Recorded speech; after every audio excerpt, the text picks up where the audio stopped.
Terima kasih Mas Andi. Begitu tadi Bapak Ibu adalah musik yang menggetarkan jiwa ya buat kita semua. Selamat malam bagi Bapak Ibu pembelajar sekalian, Romo, Suster, dan juga para coaches yang ada di sini. Kita kembali lagi di sesi yang keempat dalam topik mengenai coaching yang diselenggarakan oleh Smart NLP Forum Indonesia. Kami adalah forum yang terdiri dari para pembelajar yang malam hari ini berbagi mengenai topik-topik tentang coaching. Kemarin Bapak Ibu sudah mengikuti 3 series topik yang kurang lebih berbeda-beda tetapi memiliki struktur yang sama. Nah, malam hari ini kita juga akan bersama-sama dalam 2 jam ke depan mengikuti dan mengulik mengenai coaching skill for human resources. Nah, sebelum kita mulai, maka supaya semuanya lancar, kita hening sejenak. Kita mau serahkan semuanya kepada Sang Pencipta. Mari kita awali pertemuan kita dengan doa. Berdoa mulai.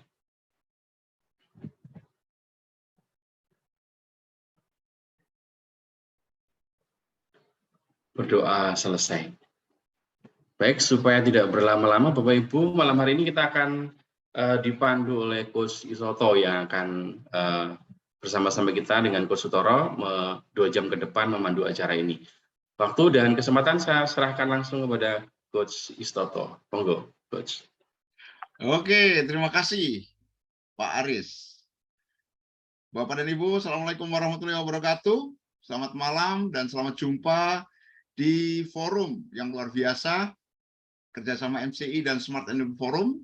Malam hari ini kita mengulik, kita belajar, kita icip-icip, kita merasakan sedikit menu sebagai pembuka pemahaman kita tentang sebagian ilmu tentang coaching. Dan malam hari ini kita masih tetap bersama dengan Coach Muhammad Utoro. Bapak Ibu yang belum kenal, Coach Muhammad Utoro adalah license beberapa trainer internasional, bahan-bahan yang sudah sangat teruji. Dan dari pengalaman beliau merumuskan atau lebih tepatnya memprogram ya, program pendidikan coaching yang sekarang sudah terbukti berjalan, membantu para guru dan para coach profesional untuk mengubah dirinya, mentransformasi dirinya menjadi coach profesional. Dan malam hari ini sharing kepada kita tentang bagaimana coaching bermanfaat bagi para human resources. Spesial banget ini human resources ya. Kita tahu bagaimana mengelola orang di sebuah organisasi, sebuah lembaga pendidikan, sebuah lembaga organisasi bisnis dan lain-lain. Tentu malam hari ini kita mendapat gambaran umum tentang apa yang perlu kita pikirkan sebagai leader human resource untuk mengembangkan anggota-anggota organisasi kita. Maka mari kita langsung sambut saja dengan angkat tangan, kita berikan energi sambil berterima kasih kepada Coach Muhammad Utoro. Oke. Silakan Coach Utoro untuk langsung saja membawakan materi hari ini. Terima kasih Coach Istoto. Bismillahirrahmanirrahim. Assalamualaikum warahmatullahi wabarakatuh. Alhamdulillahirabbil alamin. Salam sejahtera untuk kita semua. Shalom, Om Swastiastu, Namo Buddhaya, salam kebajikan, rahayu, salam Nusantara. Salam Malaysia, karena ada Coach Fauzi yang berasal dari Malaysia.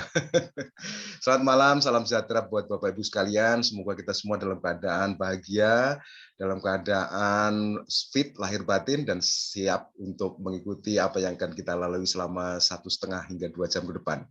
Dan pada malam hari ini spesial, judulnya adalah Coaching Skills for Human Resources.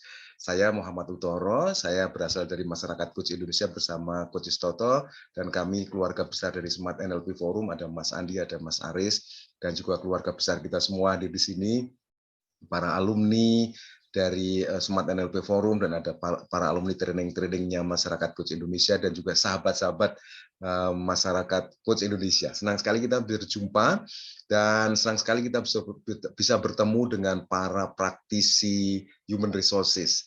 Ada Bapak dan Ibu guru yang tentu saja sangat erat ya, sangat relevan dengan human resources. Ada beberapa profesional yang ada di sini, ada beberapa eksekutif yang ada di sini, kemudian ada beberapa trainer yang ada di sini, dan tentu saja kita semua berada di bawah sebuah keluarga besar human resources.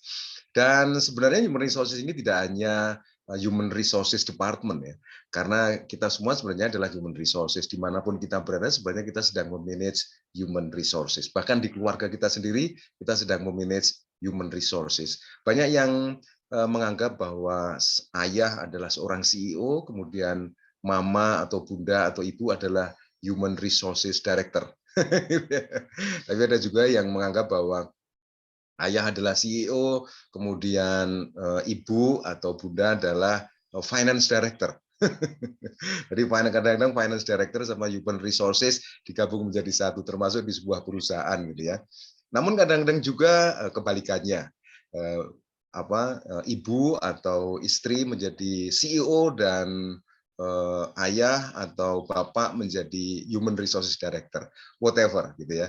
Tetapi yang jelas human resources ini adalah sebuah fungsi yang ada di mana-mana, baik di organisasi formal maupun organisasi non formal, baik di level masyarakat luas maupun di keluarga. Dan namun sayangnya banyak di antara kita yang menganalogikan, yang menghubungkan antara human resources ini dengan korporasi gitu ya, dengan perusahaan. Padahal sebenarnya di level RT, RW, kelurahan, human resources ini juga suatu yang perlu diperhatikan gitu ya. Jarang sekali kita melihat ada direktorat human resources gitu ya di lembaga-lembaga sosial. Di RT misalnya saya jarang melihat, kecuali di tempat saya ya, di RT saya ada bagian human resources, bagian SDM. Karena sebenarnya dimanapun kita membutuhkan bagian SDM, bagian human resources. Kita semua perlu makin berkembang dari sisi human, dan kita semua juga perlu makin berdaya sebagai human resources, human yang makin berdaya. Karena resources sendiri artinya adalah sumber daya. Kita adalah manusia yang makin berdaya. Oke, Bapak dan Ibu sekalian, terima kasih. Dan pada malam hari ini saya akan menghubungkan antara human resources ini dengan coaching skills. Mengapa? Karena kami beberapa tahun terakhir di masyarakat coach Indonesia mengamati, mengobservasi, mempelajari, dan menyelidiki. Kebetulan saya dulu pernah menjadi praktisi human resources dan sekarang menjadi konsultan juga di bidang human resources. Dan kita cukup akrab dengan human resources, termasuk Coach Toto, Mas Andi juga. Dan kita mengamati, meskipun pengamatannya masih belum selesai, mungkin akhir tahun ini baru selesai, bahwa ternyata human resources skill ini mirip-mirip berimpit dengan coaching skill. Gitu. Jadi para praktisi human resources atau human resources practitioner itu hampir saja pada sebuah kesimpulan bahwa mereka adalah para coaching practitioner. Dan nanti kita akan lihat satu persatu, meskipun kita tidak bisa melihat secara umum, secara tuntas, secara penuh pada kesempatan malam hari ini, tetapi semoga pada malam hari ini kita mampu membuat atau menemukan atau paling tidak melihat dari kejauhan benang merah apa yang terjadi atau benang merah apa yang ada antara coaching skill dengan human resources. Dan izinkan saya seperti biasa menggunakan slide PowerPoint untuk mempermudah proses penelaahan kita pada malam hari ini. Bapak dan sekalian, human resources dengan coaching ini semoga aja nanti pada akhirnya menjadi sesuatu yang sangat dekat. Meskipun sekarang mungkin beberapa orang melihat sangat dekat, ada yang melihat agak dekat, ada yang mungkin malah bertanya, what gitu ya, coaching skill gitu, buat human resources, yang benar aja gitu. Nah, tetapi semoga suatu saat nanti kita sama-sama melihat dengan cara yang sama bahwa ada hubungan yang erat antara coaching skill dan human resources, termasuk kegiatan pada malam hari ini. Semoga menjadi salah satu upaya untuk mendekatkan coaching skill dengan human resources. Bapak dan Ibu sekalian yang mulia, yang saya hormati dan saya banggakan, izinkan saya untuk mereview sejenak. Slide-nya agak penuh karena memang human resources ini sesuatu yang sangat penuh ya fungsinya. Saya menghubungkan antara human resources ini dalam pandangan umum sebagai sebuah departemen di sebuah korporasi atau sebuah divisi direktorat di sebuah perusahaan. Jadi human resources adalah departemen, divisi atau direktorat yang berhubungan dengan pengorganisasian dari tenaga kerja. Jadi bagaimana mereka para tenaga kerja menjadi sumber daya yang bisa dimanfaatkan oleh organisasi untuk menjalankan fungsi-fungsinya. Sehingga akhirnya konsekuensinya di dalam human resources ini ada beberapa sub-fungsi atau sub-function. Yang pertama adalah manage relations with unions atau serikat pekerja. Ini tentu menjadi sebuah hal yang mungkin sentral gitu ya. Karena human resources ini sekarang dianggap sebagai wakil perusahaan atau wakil pengusaha. Sementara unions atau serikat pekerja adalah wakil pekerja. Nah, sementara pada saat para pekerja bekerja di sebuah perusahaan, mereka dipekerjakan oleh pemberi kerja, yaitu pengusaha. Sehingga hubungan antara pengusaha atau pemberi kerja dengan pekerja, ini adalah sebuah hubungan yang unik, sebuah hubungan yang istimewa, bahkan di beberapa negara termasuk Indonesia, hubungan itu diatur sedemikian rupa. Diatur sedemikian rupa, demikian detailnya. Bahkan lebih detail dari hubungan keluarga. Hubungan relasi antara anggota keluarga tidak terlalu diatur secara detail, tapi hubungan antara pekerja dengan pemberi kerja diatur demikian detailnya. Kemudian deal with performance issues, ketika performance perusahaan turun, maka biasanya yang orang akan terasosiasi atau tergerak pikirannya menuju ke human error atau faktor manusia, sehingga ketika ada masalah performance issues, masalah performance, maka biasanya yang disasar adalah manusianya. Kemudian deal with discrimination, karena manusia ini sama, diberikan Tuhan sama, tetapi ada yang baik sengaja maupun tidak sengaja memperlakukan manusia yang lain, terutama di perusahaan, tidak sama, maka tentu saja perlu ada sebuah lembaga, yaitu Human Resources Department, yang menjadi mediator, yang menjadi penengah, yang menjadi wasit, yang menjadi controller, yang menjadi instruktur, sehingga seluruh pihak yang berada di sebuah perusahaan sama-sama menerapkan penghormatan kepada orang lain, tidak melakukan diskriminasi. Kemudian prepare worker records, catatan performa dari perusahaan, dari pekerja, kemudian manage worker payroll, melakukan pembayaran gaji atau upah, kemudian determine temporary staff requirements, menentukan mana staff yang mungkin kontrak, permanen, kemudian recruit new workers, merekrut pekerja-pekerja baru, determine employees need, mengidentifikasi kebutuhan-kebutuhan karyawan, kemudian train employees, melatih karyawan, kemudian ensure equal opportunities, memastikan bahwa setiap karyawan memiliki kesempatan yang sama di dalam meraih atau mengejar karir mereka. Dari sini sudah mulai kelihatan betapa luasnya, betapa dalamnya, betapa lebarnya area atau wilayah dari human resources. Saya pernah ngobrol santai, kecampur agak sedikit guyon gitu ya, kecampur humor dengan beberapa human resources manager di sebuah kota. Gitu. Mereka tergabung di dalam Apindo biasanya, dan saya menyampaikan bahwa kalau kita menggunakan referensi peraturan ketenagakerjaan untuk menentukan mana karyawan yang bisa dianggap karyawan tetap, karyawan kontrak maupun outsourcing, maka sebenarnya seluruh fungsi yang ada di perusahaan itu bisa di-outsourcing-kan, kecuali human resources. Karena human resources ini tidak bisa dialihdayakan, tidak bisa dilakukan oleh pihak lain. Karena yang paling tahu tentang hiruk pikuk, tentang values, tentang culture dari perusahaan itu adalah human resources. Mereka lah yang tahu tentang siapa yang menjadi penentu dari perusahaan itu, human resources. Karena man behind the gun. Jadi sesukses-suksesnya sebuah perusahaan pasti ditentukan oleh human resources-nya. Sehingga human resources ini adalah salah satu bagian dari perusahaan yang tidak bisa dialihdayakan. Oke, dan semoga slide ini menggambarkan tentang betapa luasnya area human resources. Dan berikutnya, apa sih ekspektasi dari orang luar terhadap Human Resources Department atau bagian Human Resources. Jadi mereka yang di luar, mungkin juga sebagian yang di dalam, mengharapkan HR ini melakukan banyak hal dengan baik, melakukan beberapa aktivitas dengan excellent gitu ya. Contohnya misalnya handling employees dispute, menghandle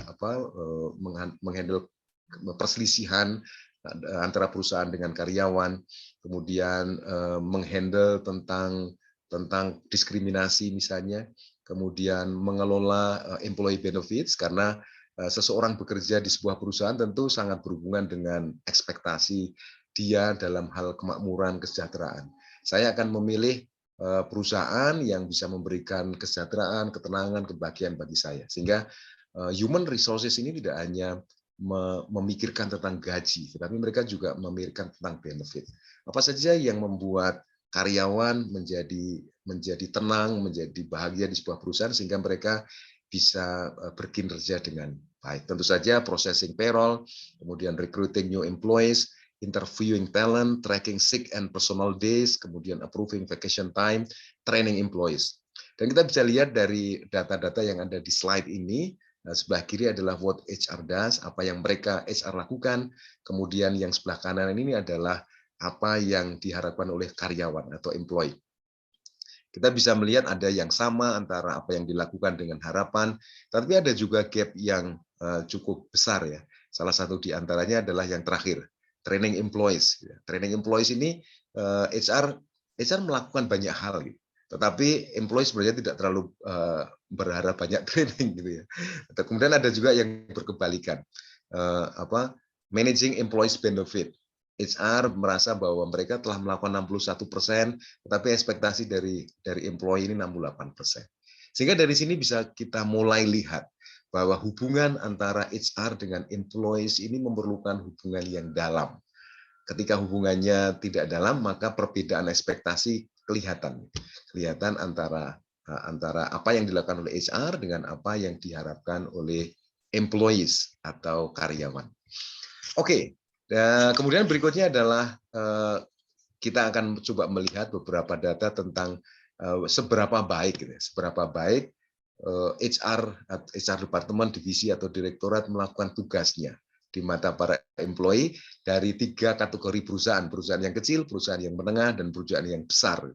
Dan kalau kita lihat, hampir semuanya trennya mengatakan bahwa apa yang dilakukan oleh human resources ini average. Average itu artinya ya rata-rata. Ya lumayan. Kalau dijawab, gimana HR di tempat Anda? Bagus apa enggak? Ya lumayan. Lumayan itu artinya average. Gitu. Dan artinya apa? Masih banyak yang bisa diimprove, masih banyak yang bisa diisi, masih banyak yang bisa dilakukan sehingga performance dari HR di mata employees ini menjadi far above average.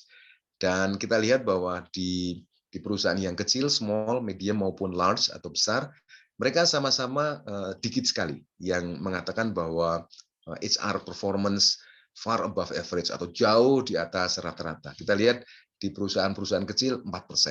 Yang mengatakan seperti itu 4%, yang mengatakan di perusahaan medium 2% bahkan, kemudian di perusahaan besar 5%. Dan bahkan kalau kita lihat di ekstrim bawah, yang mengatakan far below average 2%. Kemudian di perusahaan medium 1%, kemudian di perusahaan besar 3%. Artinya apa? HR yang sudah ada sekarang ini sudah lumayan bagus, karena yang mengatakan far below average kecil sekali. Artinya memang tren HR atau cluster HR ini cluster yang sangat berkembang ya. Banyak grup yang membicarakan tentang HR, banyak training tentang bagaimana menjadi HR yang keren gitu. Kemudian banyak sistem yang dibuat oleh orang untuk membuat HR manajemen, kemudian banyak profesional HR yang jago, banyak magister manajemen MBA yang mengkhususkan mengajarkan tentang HR, karena di S1 sepertinya belum ada ya S1 HR gitu, sehingga mereka banyak belajar di MBA dan sebagainya. Sehingga HR ini pada dasarnya adalah sebuah area yang sudah cukup mapan, yang sudah cukup bagus, dan sudah punya sistem yang bagus. Namun persentasenya adalah sekitar 48%, 44%, dan masih banyak yang bisa kita improve. Kemudian apa saja sih yang ruangan-ruangan yang masih bisa diimprove gitu ya di bagian-bagian HR ini? Kalau kita lihat dari data yang kita lihat di slide ini, di antaranya adalah handling employees disputes. Jadi bagaimana menghandle perselisihan dengan karyawan. Ini masih cukup banyak hal yang bisa diimprove. Kemudian dealing with racism, sexism, workplace safety issues, ini masih banyak yang bisa diimprove. Kemudian recruiting employees, training employees, interviewing talent, managing employee benefit, approving vacation time, tracking sick and personal days, kemudian processing payroll. Slide ini menunjukkan kepada kita bahwa hal-hal yang masih bisa diimprove atau problem-problem yang masih bisa diselesaikan, isu-isu yang bisa diselesaikan adalah sesuatu yang banyak berkaitan dengan komunikasi leadership atau self leadership. Sehingga slide ini menyiratkan bahwa coaching skills adalah sesuatu yang diperlukan bagi teman-teman dari HR atau HR function. Oke, dan semoga sampai di sini kita pada kesimpulan yang sama bahwa sudah mulai terlihat bahwa fungsi-fungsi HR ini membutuhkan kemampuan berkomunikasi, kemampuan memfasilitasi, kemampuan untuk mengklarifikasi tujuan, kemampuan untuk membuat seseorang beraktualisasi diri, membuat seseorang untuk menyadari role and responsibility-nya, kemudian menyadari tentang bahwa setiap manusia perlu dihargai, perlu dihormati tanpa ada diskriminasi. HR lah yang boleh dikatakan menjadi polisinya di sebuah perusahaan untuk memastikan bahwa tidak ada pihak manapun yang melakukan diskriminasi. Oke. Dan berikutnya saya akan membahas tentang sanity line. Nah, ini sedikit ganti gigi gitu ya. Sanity line itu apa sih? Sanity line adalah sebuah garis imajiner. Mungkin ada yang sudah pernah mendengar tentang sanity line, ada yang belum pernah mendengar. Jadi sanity line ini adalah sebuah garis imajiner yang menghubungkan atau membatasi atau membagi wilayah antara saya dengan orang lain. Saya memiliki apa yang saya pikirkan atau pikiran saya. Saya memiliki apa yang saya rasakan, perasaan saya. Saya memiliki apa yang saya ucapkan, ucapan saya, dan saya memiliki apa yang saya lakukan, atau tindakan saya, atau perilaku saya. Kemudian orang lain juga memiliki pikiran, perasaan, ucapan, dan perilakunya sendiri, atau tindakannya sendiri. Antara saya dengan orang lain perlu ada sebuah garis yang disebut dengan sanity line. Kenapa disebut dengan sanity line atau garis kewarasan? Karena kalau kita melewatinya, maka kita akan tidak waras. Sehingga ini sengaja saya buat warnanya merah. Garis kewarasan atau sanity line. Ketika kita melewatinya, maka kita akan tidak waras atau sanity. Dan apa yang bisa membuat kita tetap melakukan persuasi kepada orang lain, karena persuasi ini tetap perlu dilakukan. Tetapi bagaimana caranya kita bisa melakukan persuasi? Saya mempersuasi orang lain seperti yang banyak dilakukan oleh fungsi-fungsi HR, tetapi saya tidak insanity, saya tidak insane, saya tidak gila.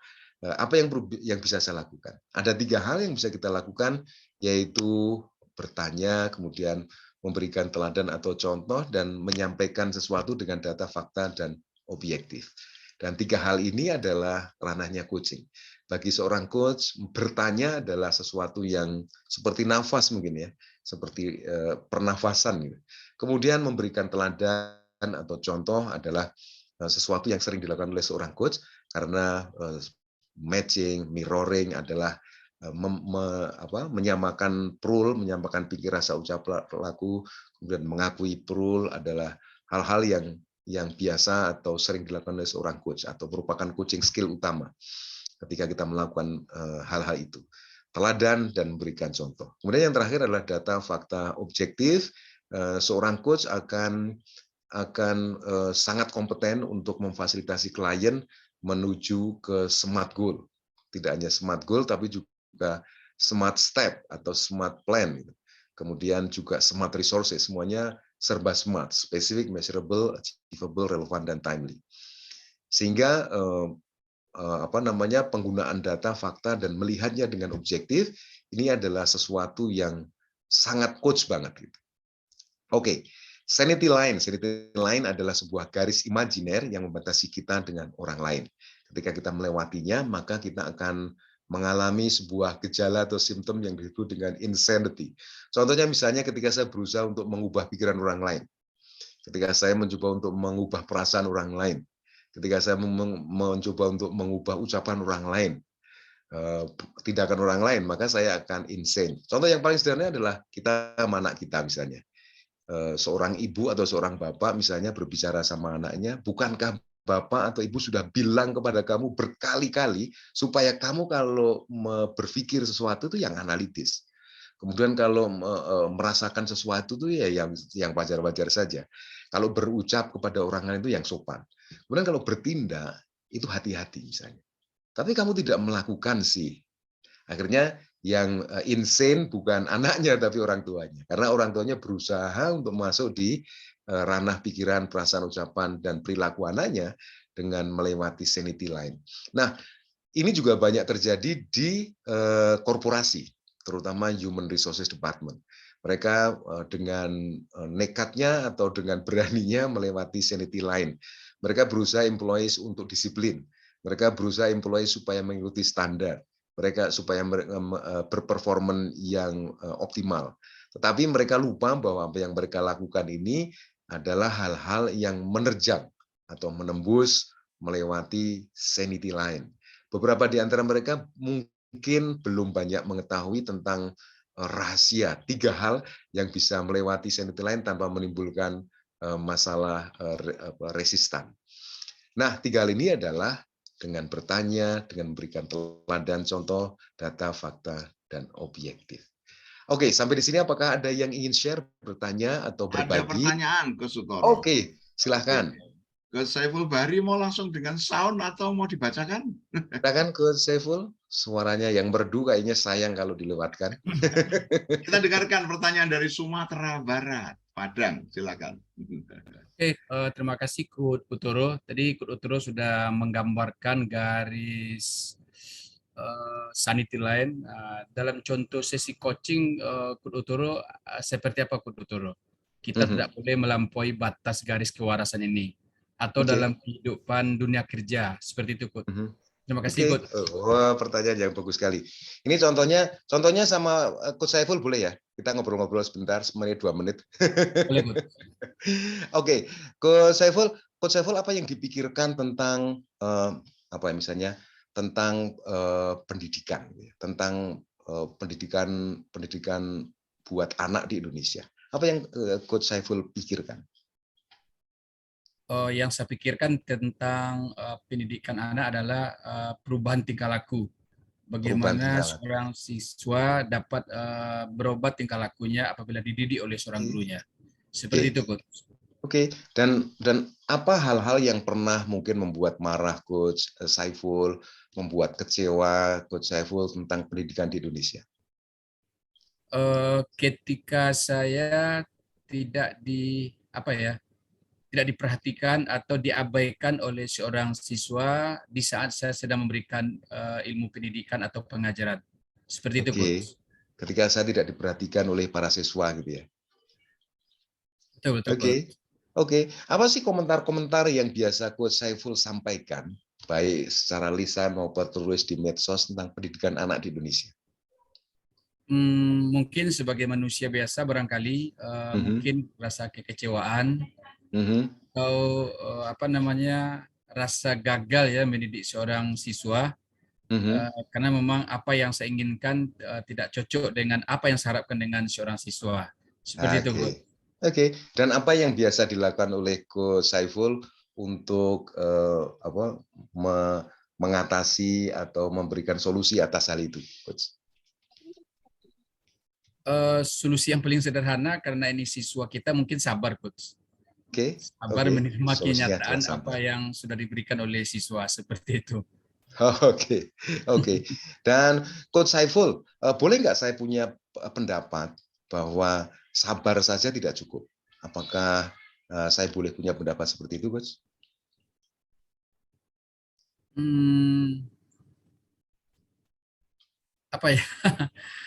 Mungkin dengan memanggil barangkali atau face to face di ruangan untuk memberikan nasihat secara pribadi, seperti itu, Coach.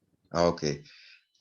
Dan apakah memanggil face to face itu menjadi hal lain yang bisa dilakukan selain sabar, Coach Saiful? Agaknya seperti itu, Coach. Agaknya seperti itu. Sabar tentu kita juga melakukan dialog sama siswa. Dialog ya. Ada hal lain nggak Coach Saiful yang biasa dilakukan oleh Coach Saiful selain dialog dan sabar? Kalau mungkin sudah kelewatan batas, mungkin kita panggil orang tuanya, mungkin kita berdiskusi sama orang tua Oke. untuk menyampaikan sesuatu kenapa anak ini bisa seperti ini. Oke. Kali itu, Coach. Wow, luar biasa ya. Ternyata banyak hal yang bisa kita lakukan selain sabar ya, Coach Saiful ya. Oke. Betul, betul. Oke, sampai di sini ya, Coach Saiful saya mau tanya, apakah Coach Saiful merasa saya mengintervensi, Coach Saiful, selama percakapan tadi? Rasanya tidak, Coach. Rasanya tidak ya. Oke. Ya. Karena saya bertanya ya, semuanya pertanyaan. Ya. Dan adakah perubahan pemikiran atau pola pikir yang Coach Saiful rasakan selama proses pertanyaan tadi? Ada, Coach, ada. Dari apa ke apa, Coach? Kalau saya boleh tahu. Ternyata banyak solusi yang dapat kita lakukan untuk menghadapi sesuatu masalah. Oke, ternyata banyak solusi yang bisa kita lakukan untuk menghadapi satu masalah ya, Coach Saiful ya. Oke, nah ini contohnya penggunaan sanity line di sebuah coaching session atau di sebuah percakapan gitu. Kita bisa dalam tanda kutip melakukan persuasi gitu ya, tetapi tidak melewati sanity line. Jadi sebenarnya ketika kita melakukan persuasi itu ada dua jenis persuasi. Persuasi yang tidak persuasi melewati sanity line yang menggunakan 3 rahasia tadi, dan ada juga persuasi yang nekat. Persuasi yang nekat. Nah, cara untuk mendeteksi mana persuasi yang nekat dengan persuasi yang tidak nekat adalah dirasakan dari perasaan yang kita rasakan. Kalau kita mulai kesel ini ya, kesel kemudian kita mulai kencang ngomongannya, kita mulai merasakan marah misalnya, ini orang ini susah banget diatur misalnya, itu artinya kita sudah melewati sanity line.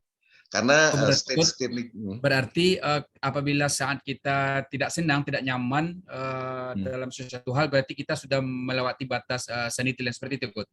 Yes, betul. Dan ciri yang lain ketika kita sudah melewati sanity line itu adalah 3 hal yang terkenal itu ya, judgment, prasangka, asumsi. Misalnya ada orang yang agak susah menerima apa yang kita sampaikan, kemudian akhirnya judgment. Dasar orang yang nggak bisa segera paham, misalnya kayak gitu. Itu adalah ciri bahwa kita sedang melewati sanity line. Kemudian prasangka, ini kayaknya orang ini nggak setuju dengan ide saya.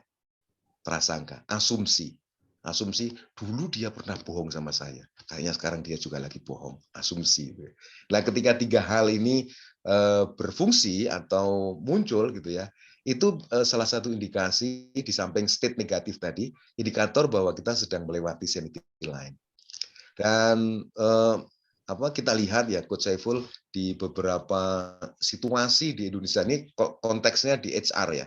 Banyak pekerja yang demonstrasi, sering melihat ya, meskipun kita orang awam gitu sering melihat ya, Coach Saiful ya, para pekerja yang demo gitu ya, demonya bahkan sampai di jalan, sampai bikin macet, kadang-kadang mungkin demonya anarkis misalnya ya. Kemudian banyak karyawan yang mungkin membawa perselisihan mereka ke pengadilan hubungan industrial. Pengadilan hubungan industrial mereka sampai sidang berkali-kali gitu. Karena apa? Itu adalah sebuah indikator bahwa mungkin masing-masing pihak belum mengenal yang namanya sanity line, atau mereka belum mampu mengimplementasikan yang namanya sanity line, sehingga ketika terjadi hubungan, maka salah satu efek sampingnya adalah panas, salah satu efek sampingnya adalah perih, salah satu efek sampingnya adalah terluka gitu ya. Itu adalah salah satu contoh-contoh efek samping dari ketika kita nekat menyeberangi sanity line. Apakah menjawab pertanyaan Saiful? Oke, Coach, terima kasih, Coach, mengingatkan saya mana yang coaching, mana yang tidak coaching. Oke ya. Oke. Mengingatkan mana yang coaching, mana yang tidak Oke, coaching. terima kasih Coach. Terima kasih Coach Saiful, Keren luar pertanyaannya biasa. Coach Saiful ya, Pertanyaannya Coach Toro, ya. keren dan wow, oke. Ah, Yes, oke. ada lagi kah Itu di belakang tadi Coach Saiful? sebentar, sebelum nanti ada pertanyaan yang baru, terima kasih Coach Saiful Bahri. Pertanyaan yang keren karena dengan begitu kita paham sekarang sanity line ini ternyata yang membuat kita berselisih paham dengan orang lain ya. Kalau mendengar penjelasan Coach Sutoro. Pada tingkatan para pekerja dan pengusaha itu sampai terjadi demo dan sebagainya karena salah satu merasa sanity line-nya terlewati atau yang lain melewati dengan sengaja untuk melakukan komunikasi dengan cara yang berbeda. Maka ini jelas-jelas di bidang human resources. Wow, oke. Moga-moga manfaat. Sambil menyapa, selamat datang kepada Pak Jonathan, Pak Gersom, kemudian siapa lagi? Oh, Pak Surgius dari Hokeng, Larantuka, Flores Timur. Tentu saja Bapak Ibu kita bertanya, mengklarifikasi, memperjelas penjelasan Coach Sutoro, manfaat coaching dalam urusannya mengelola sumber daya manusia. Nah, tadi dikatakan sumber daya manusia tidak harus di perusahaan, bahkan di rumah pun. Kebayang nggak kalau suami istri itu ada kelewat sanity line-nya gitu ya, garis kewarasannya gitu. Wah, maka yang terjadi adalah pertengkaran setiap hari, perkelahian antar anaknya, dan ngeri juga ya, ternyata ada ilmunya ya. Ilmu human resources yang bisa dipakai di rumah, di RT tadi disebut oleh Coach Sutoro, di kelompok-kelompok, bahkan di sekolah. Ini barangkali Pak, saya ingat Pak R. Superno ini kayaknya dari Yayasan Foundation apa nih, Sampurna Foundation apa ya Pak R. Superno nih kalau nggak keliru. Pak Superno boleh buka suara? Mana? Oh malah hilang. Halo Pak R. Superno. Oke, salam kenal. Yang lain silakan kalau ada pertanyaan boleh lewat chatting atau boleh langsung sebelum dilanjutkan oleh Coach Sutoro. Terima kasih sekali lagi untuk pertanyaan yang sangat tajam dari Coach Saiful Bahri. Pak Superno menyapa, selamat malam Pak Superno. Halo Pak Superno, boleh buka mic. Pak Superno menyimak, mendengarkan suara saya Pak Superno. Mic-nya dinyalakan Pak. Iya, selamat malam Pak, salam kenal. Ini Selamat malam Pak. ya, Iya, ternyata selamat malam, sahabat di Pak. Facebook ya. Saya lihat-lihat Bapak ini pernah di Yayasan Sampurna Foundation, zamannya Pak Fuad Hasan bukan Pak? Sampurna Atau malah Foundation sekarang? saya tahun 2010 sampai tahun 2012 Pak. Oke, berarti Pak Fuad Hasan Iya, sebelum itu kayaknya ya. iya betul. Iya, Oh, iya. Ada iya. yang mau ditanyakan atau diklarifikasi Pak Supono? Baik, boleh saya menyampaikan apa namanya ini?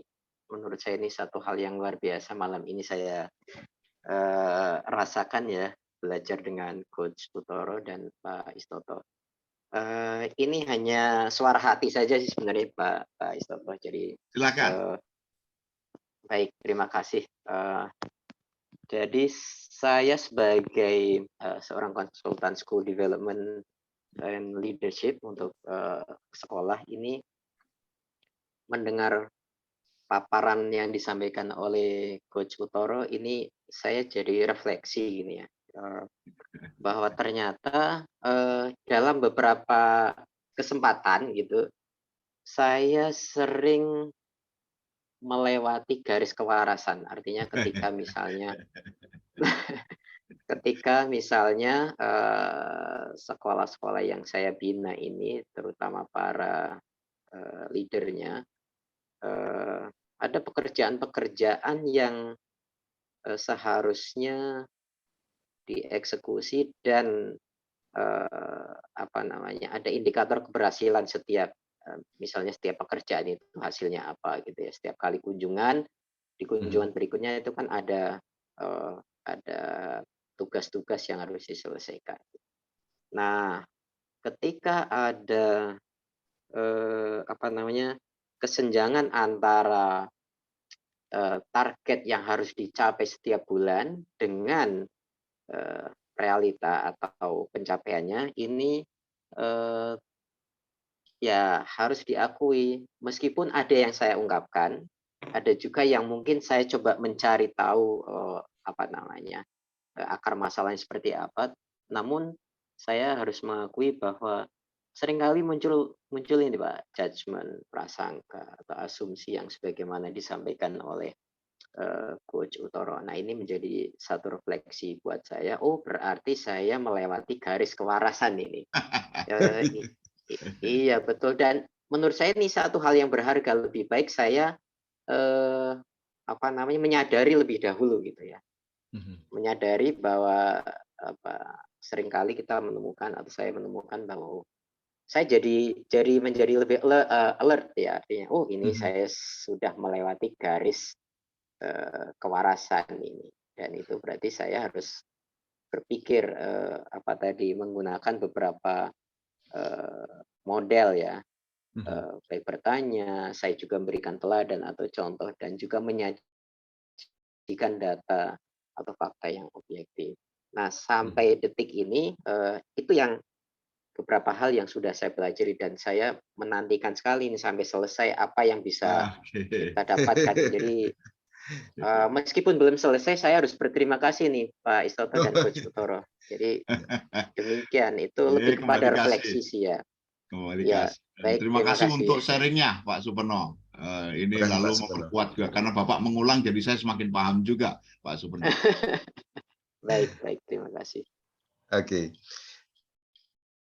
Ya, terima kasih Pak Suparno sudah sharing ya, luar biasa ya Coach Istoto ya. Iya betul. Sharing beliau ini sangat luar biasa. Saya barusan freeze, ini saya menyapa selamat datang Pak Abdan Sakuro. Assalamualaikum Pak Abdan, selamat malam, selamat datang. Selamat datang Pak Abdan, Coach Abdan.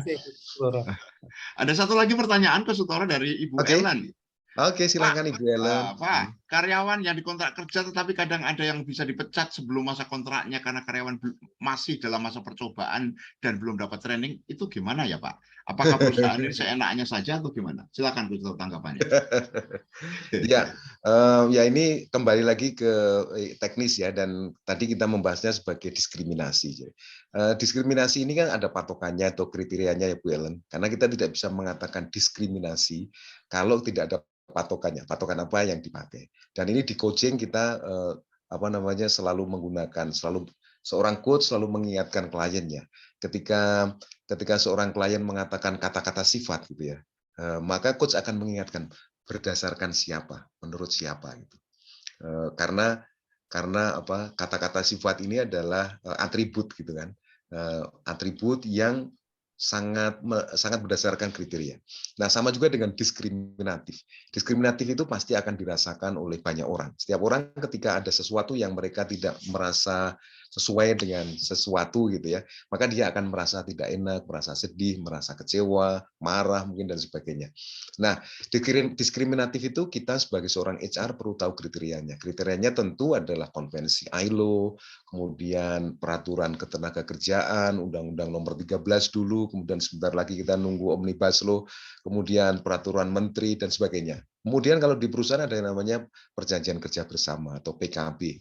Nah, apakah kita sudah merujuk pada hal itu?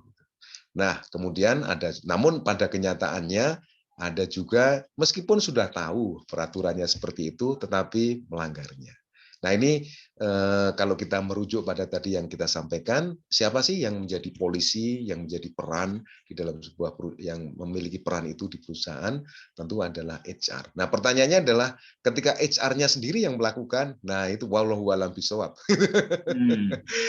Solusinya adalah mungkin gitu ya, HR-nya perlu mengikuti kursus dan training yang diselenggarakan oleh Smart NLP Forum atau Masyarakat Coach Indonesia, supaya mereka terasa nalurinya, terasa instingnya. Karena salah satu manfaat coaching di antara puluhan atau ratusan manfaat coaching adalah kita menjadi punya semacam kayak internal system yang mampu merasakan apakah ini sesuatu yang selaras, seimbang dengan value saya atau tidak. Kita selalu mengecek apakah saya sudah melakukan sesuatu yang selaras dengan belief saya, dengan value saya. Dan ecological check namanya, ecological check itu akan menjadi sesuatu yang menjadi attitude dari seorang coach. Sehingga ketika kita melakukan hal yang tidak benar, baik untuk diri sendiri maupun orang lain, seorang coach ini akan punya sebuah internal system yang langsung kerasa gitu, kerasa nggak enak, ini apa ya Kak? Saya nggak enak gitu. Karena ini adalah sebuah internal system. Dan seorang coach akan segera tahu ada tekniknya yang disebut dengan ecological check atau cek ke dalam, cek internal. Biasanya kalau teman-teman coach mereka akan melakukan sebuah jurus yang namanya TCCEV, tapi ke dalam bukan ke klien. Semoga menjawab pertanyaannya Bu Ellen. Apakah ada pertanyaan lanjutan Bu Ellen? Bu Ellen, silakan. Ada klarifikasi lanjut atau cukup? Beliau membuka mic, tapi suaranya tidak terdengar. Oke. Ya. Nanti boleh di chat lagi. Ya. Bapak Ibu sekali lagi, Bapak Ibu dipersilakan untuk menyampaikan pertanyaan atau sharing lewat chatting. Nanti kita menjadikan bahan untuk dibahas oleh Gus Sutoro. Kepada Bapak Ibu sekalian yang hadir, terima kasih banyak. Baru saja hadir Bapak Carolus Nino. Dan kepada Bapak Ibu yang mungkin baru bergabung dengan kelas-kelas yang dibuat oleh Smart NLP Forum bersama MCI, sekedar info bahwa Smart NLP Forum dan MCI segera akan membuka kelas coaching profesional, NLP Professional Coach. Di sini ada beberapa peserta yang sedang menjalani ujian. Ada Bu Maria Magdalena, selamat malam. Bu Maria dari Balikpapan. Gimana rasanya Bu, ujian sudah selesai? Lega, Coach. Lega. Oke, terima kasih. Coach Fauzi dari Malaysia, kelas juga peserta yang sedang mengikuti ujian. Gimana Coach Fauzi, sudah selesai ujiannya, Coach? Sudah selesai, Coach Istato. Alhamdulillah. Harap-harap lulus. Iya, Bapak dan Ibu sekalian, Coach Sabdan Sakuro itu sudah alumni batch 1. Beberapa ini sedang mendekati ke arah graduasi atau wisuda. Kok pakai wisuda, pakai ujian? Iya. Ya.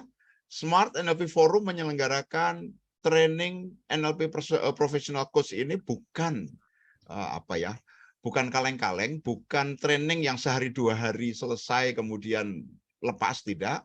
Tapi ini adalah proses membantu orang bertransformasi menjadi seorang coach profesional berbasis NLP, yang kemudian ujungnya nanti bergabung dalam masyarakat coach Indonesia yang akan terus ada kegiatannya. Bersama masyarakat coach Indonesia, para alumni sekarang ini sedang menyambut Bulan Kemerdekaan Indonesia, membuka pro bono coaching. Artinya Bapak Ibu yang ingin merasakan coaching, merasakan sesi coaching, bisa dilihat di medsos para alumni, atau nanti akan muncul tuh banyak, karena saya sudah melihat ada lebih dari 20 orang menyediakan diri untuk membuka sesi coaching selama 77 jam sebulan. Kebayang ya? Atau 8 sesi atau 17 sesi dan macam-macam tantangan yang silahkan Anda manfaatkan untuk mengetahui, memahami, kemudian merasakan sesi coaching itu kayak apa.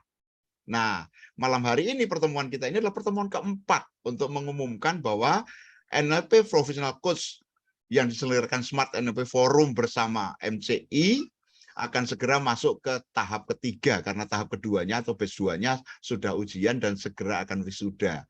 Setelah wisuda, mereka mengalami 20 kali pertemuan, 20 sesi, dan masih menyisakan 60 sesi yang lain. Beberapa di sini juga alumni guru coach profesional. Mereka coach seperti Coach Saiful Bahri. Kalau Putri Kartini peserta batch 3 atau batch 2 ya, saya lupa ingat. Putri boleh buka mic, Putri. Batch 2 berarti sudah coach ya. Sudah ya, alumni juga. Terima kasih. Coach Adi Sampurna dari Sumatera Barat itu juga sudah alumni. Maka Bapak Ibu sekalian, jika Anda mulai bertanya-tanya tentang bagaimana bisa mengikuti training dan kursus menjadi profesional coach, ada tersedia banyak program, bisa nanti kontak teman-teman yang ada di brosur, atau nanti yang di sini tuh minimal ada Mas Aris, Mas Andi Iwan, saya, Coach Dr. Agung juga bagian dari kami, dan Coach Sutoro tentu saja desain program dan pembawa materinya. Dan yang menarik adalah ke depan beliau akan sharing tentang bagaimana mentrainingkan coaching. Nah, itu dia. Tetapi sayangnya untuk ikut peserta TFT coaching itu harus jadi alumni dulu dari MCI dan Smart NLP Forum. Nah, jadi nanti Bapak dan Ibu yang sudah pernah ikut training coachingnya, merasakan training salah satu training coachingnya, akan berpeluang untuk ikut menjadi trainer, karena diperlukan trainer-trainer di seluruh Indonesia untuk membuka kelas-kelas coaching di seluruh Indonesia karena orang Indonesia memerlukan coaching untuk menyambut Indonesia Jaya, Indonesia Emas, tidak hanya 2045, tapi bangsa negara Indonesia yang semakin maju, tentu bangsa negara dunia juga, termasuk Malaysia ya, Coach Fauzi ya. Coach Fauzi, ini luar biasa tamu kita ini. Terima kasih banyak Coach Fauzi bisa menyimak terus. Oke, baik. Nah, mari kita bersama-sama. Oh, ini ada Pak Stanley Hardy di bawah, ini ada Pak Ragil, kemudian ini adalah Coach Imam, ini alumni-alumni. Dan bagi teman-teman yang sekali lagi ingin tahu, ingin merasakan, bahkan dalam sesi coaching MCI yang pro bono itu selama bulan Agustus itu, jika Anda hendak berdiskusi, berdialog tentang apa itu coaching dan bagaimana cara menjadi coach, silahkan. Akan tersedia banyak informasi di medsos atau kontak saja nomor telepon yang ada. Ini sisipan informasi Bapak dan Ibu. Mohon maaf mengganggu menikmati Coach Sutoro yang penuh gurih daging dan renyah dari materi yang beliau sajikan. Boleh kita lanjutkan, Coach? Belum ada pertanyaan di chatting dan belum ada yang angkat tangan lagi. Silakan, Coach Sutoro. Terima kasih, Coach Toto. Dan Bapak Ibu sekalian, pada malam hari ini saya ingin menunjukkan betapa beberapa kebiasaan, beberapa gaya, beberapa cara yang dilakukan oleh seorang coach sebenarnya bisa dimanfaatkan dengan sangat mudah, low hanging fruits yang bisa dipakai oleh para praktisi HR. Contohnya adalah tentang performance yang tadi Pak Supono sempat menyampaikan ya. Performance ini tentu di segala bidang sekarang ini menjadi perhatian. Di korporasi apalagi, di pemerintahan zaman sekarang ini performance juga menjadi sesuatu yang dimonitor, bahkan di-update progresnya. Di sekolah juga sama, ada rapot, kemudian guru-guru kalau saya lihat juga sama, performanya juga dilihat. Sepertinya performance ini atau kinerja seseorang ini trennya sekarang sudah menjadi suatu kebutuhan. Berbeda mungkin dengan 10 tahun, 20 tahun, 30 tahun yang lalu ya. Performance ini tidak perlu diperlukan. Anak ya cukup sekolah masuk, oke gitu, alhamdulillah. Kayak saya dulu masih kecil, yang penting sekolah. Jadi saya ditanya sama bapak saya itu almarhum, sekolah enggak hari ini? Sekolah, alhamdulillah gitu. Bukan sekolahnya ngapain di sana. Sekarang saya tanya pada anak saya, sekolah enggak hari ini? Sekolah. Sekolahnya belajar apa? Alhamdulillah. Kemudian sekarang bisa enggak? Coba tunjukkan ke bapak itu. Performance menjadi sesuatu yang penting sekarang, menjadi sebuah tren, alhamdulillah ya. Bangsa Indonesia, bangsa Malaysia, bangsa-bangsa di dunia sekarang sudah menganggap performance itu suatu yang penting gitu. Bahkan di media sosial pun juga performance ini menjadi suatu yang sangat penting ya. Bagi teman-teman yang aktif di media sosial kayak Instagram, Facebook atau YouTube ya, mereka bahkan menyediakan fasilitas-fasilitas yang bisa men-track performance kita.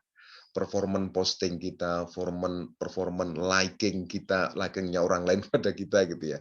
Dan banyak orang yang berpikir bagaimana sih meningkatkan performance. Sementara di dunia coaching, para coach ini bahkan sudah sangat hafal dengan masalah performance yang kurang. Para coach di setiap proses coaching, mereka akan mengatakan bahwa sebentar lagi saya akan melakukan coaching. Coaching adalah memfasilitasi klien menuju tujuan dan memperjelasnya, mengidentifikasi langkah-langkah terbaik untuk mencapai tujuan, dan melengkapi atau memenuhi kebutuhan sumber daya yang diperlukan untuk mencapai tujuan. Ini adalah framing yang biasa dilakukan oleh seorang coach. Saya yakin para alumni masih sangat hafal. Bahkan tidur pun ngelinturnya itu. Terutama yang lagi menghadapi ujian ya Bu Maria ya. Oke. Dan ini sebenarnya adalah sebuah konsep yang sangat penting bagi para performance keeper gitu. Karena penyebab seseorang atau karyawan atau murid sekolah tidak perform itu hanya 3. Yang pertama karena tujuannya tidak jelas. Jadi orang tidak perform, orang tidak mau lari dengan cepat, orang tidak mau berenang dengan kuat, tidak mampu melakukan lompat tinggi dengan lompatan yang tertinggi karena dia tidak jelas tujuannya, blur gitu. Dia tidak ngerti tujuannya ini apa.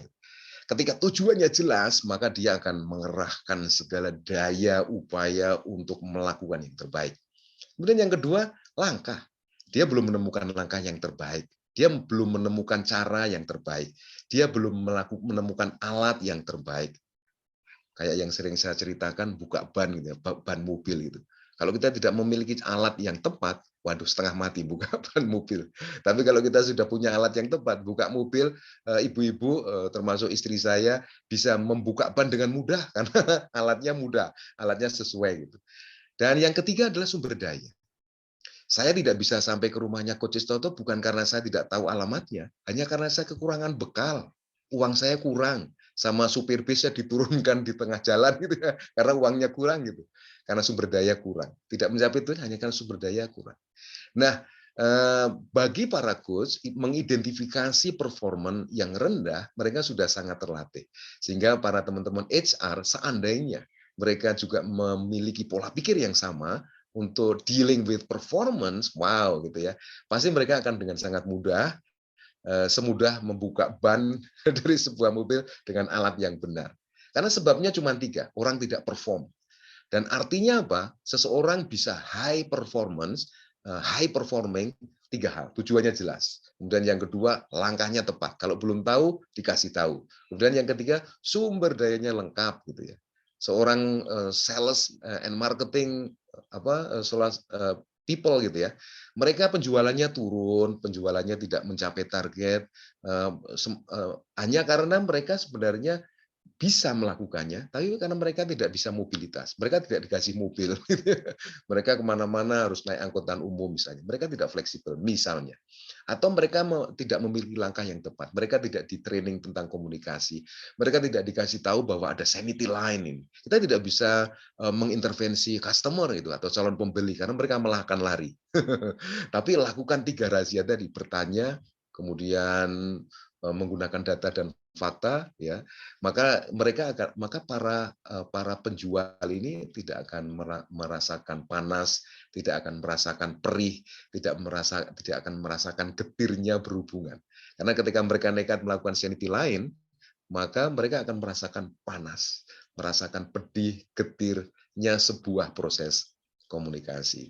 Oke, dan untuk melengkapi contoh-contoh lain di dunia ke-HR-an yang kita bisa menggunakan coaching skill, saya akan menyampaikan beberapa hal praktis, semoga bermanfaat, wabil khusus terutama kepada teman-teman HR.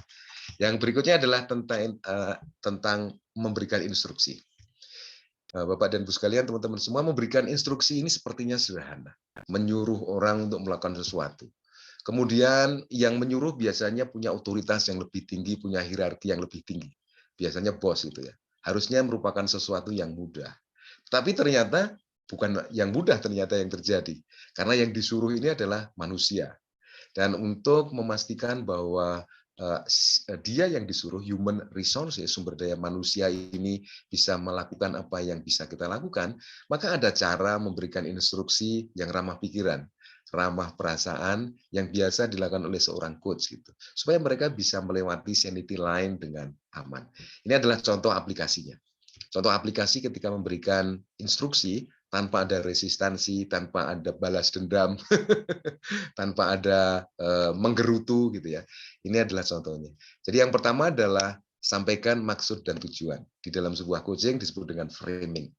Jadi saya menyampaikan maksud dan tujuan. Hari ini saya memanggil Anda, maksudnya tujuannya adalah, dan kita sebentar aja sekitar 10 menit untuk menyampaikan tentang apa yang ingin saya sampaikan. Kemudian yang kedua adalah menjelaskan mengapa itu penting, atau values, kita memfasilitasi kerangka pikir. Hal ini adalah suatu tugas yang penting, karena, dan seterusnya. Kemudian setelah itu kita menjelaskan langkah dan waktu. Kita memfasilitasi langkah dan waktu. Langkah yang perlu dilakukan adalah A, B, C, D, E, kemudian waktu yang tersedia adalah sekian. Kemudian sumber daya yang bisa Anda manfaatkan adalah Anda memiliki tools yang cukup, kemudian Anda memiliki bahan yang cukup, Anda memiliki standar kerja yang cukup, kemudian apakah ada pertanyaan?